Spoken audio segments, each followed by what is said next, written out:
Thank you, Mr Speaker. Yesterday, the UN warned that hospitals in Gaza had just 48 hours of fuel left to keep their electricity going. That was 28 hours ago. The electricity runs out tonight.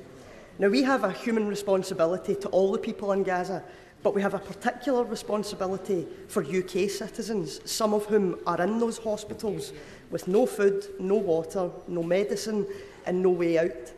So I want to ask the Prime Minister, how much worse does the situation have to get before he will join us in calls for a humanitarian ceasefire? Well, Mr Speaker, from the start, we have said that the first and most important principle is that Israel has the right to defend itself under international law. Our support for that position is absolute and unchanged.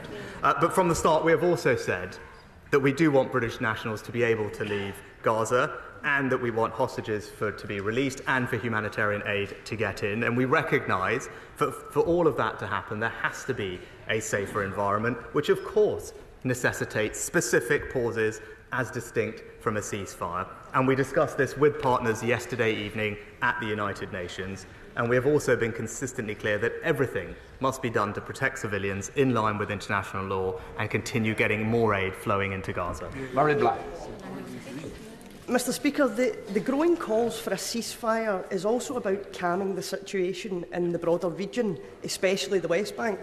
UNICEF has reported over 2,000 fatalities and over 5,000 injured children since the conflict began due to unrelenting attacks.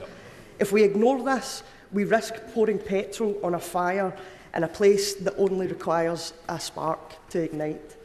Can the Prime Minister understand that joining calls for a ceasefire is now the best and maybe the only way to stop this conflict escalating beyond all control? Mr Speaker, we do have to remember that Israel has suffered a shockingly brutal terrorist attack.